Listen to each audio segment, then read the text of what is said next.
Item number 3 is announcements and reports. Board members, are there any announcements or reports this evening? I do. I have something to say. Okay. Yeah.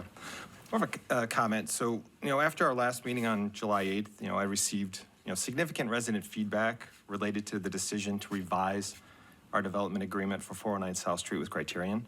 That decision provided Criterion approximately $244,000 by way of a building permit fee credit. While that decision was unanimous amongst board members, I do want to clarify why I voted to grant an additional discount to Criterion. Development here in Shrewsbury has accelerated, with a lot of the focus being multifamily housing developments along the Route 20 corridor.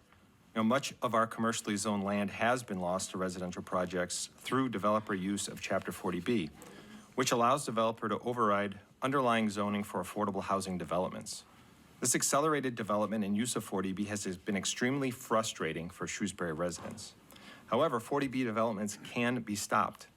They can be stopped by achieving what is referred to as safe harbor status with the state.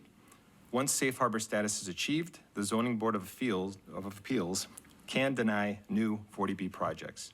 This can be done in 2 primary ways.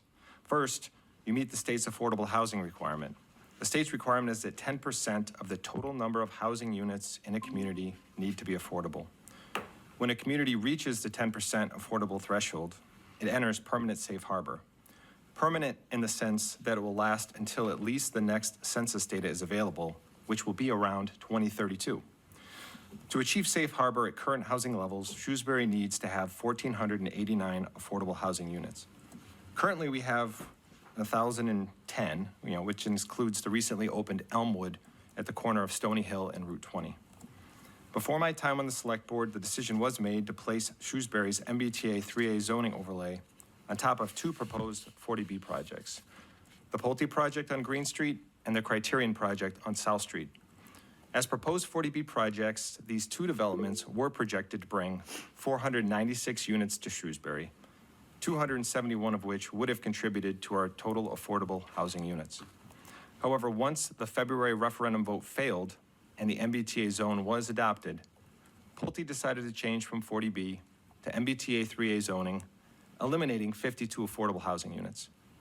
Before changing to MBTA zoning, Pulte was issued a comprehensive permit by the Zoning Board of Appeals on July 17th, 2024. This is important to note due to the second way to achieve safe harbor status, by creating and implementing a housing production plan. With an approved housing production plan, interim safe harbor can be achieved if yearly progress is made toward the required 10% affordable goal. As Mr. Mizikar explained on July 8th, Shrewsbury can achieve 1-year safe harbor by adding 75 new affordable units, or achieve a 2-year safe harbor by adding 149 new units in a 1-year period. Interim safe harbor is achieved once a comprehensive permit is issued by the Zoning Board of Appeals for a new 40B project that meets the thresholds defined in Shrewsbury's housing production plan.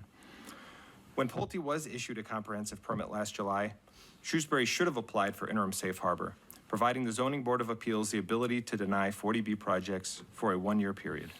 However, due to administrative oversight, Shrewsbury Housing Production Plan expired in March of 2024. Shrewsbury remained out of compliance for 10 months until the updated housing production plan was approved by the EOHLC in January of 2025. This oversight prevented Shrewsbury from interim safe harbor and allowed 104 Main Street, a project opposed by many residents, to proceed. Had Shrewsbury renewed its housing production plan on time, 104 Main Street could have been stopped by the Zoning Board of Appeals. Since 104 Main Street was unable to be denied through safe harbor status, the 300 new units making up the development need to be utilized by Shrewsbury to get to the 10% affordable requirement for a more permanent safe harbor. This brings me back to Criterion and my decision on July 8th. If this board would have denied Criterion's request for a revised development agreement, Criterion would have changed from 40B to MBTA zoning, just like Pulte, eliminating 166 affordable units from Shrewsbury's subsidized housing inventory, keeping Shrewsbury under the 10% requirement and out of permanent safe harbor status. As I mentioned earlier, safe harbor is the best way to control future 40B apartment developments. In justifying the need for a revised development agreement, Criterion's representative stated that every dollar counts. Well, do you know who else tells us that every dollar counts? The residents of Shrewsbury. Their hard-earned tax dollars should not be given out freely. I had a choice: either capitulate to Criterion's request and provide Shrewsbury with the ability to control future developments in a responsible manner, or deny the request and continue to give free rein to developers like we have with the Pinellas property and 104 Main Street. And don't even get me started with potentially allowing the Beal developer to kick the can down the road. Mr. Richards. I hope this decision is the last time I am forced to put developers before the residents of our community. Thank you. I think in the future, if you want to add an agenda item, we should discuss an agenda item. Board members, any comments? Item number 4 is the town manager's report. Mr. Mizikar? I have nothing.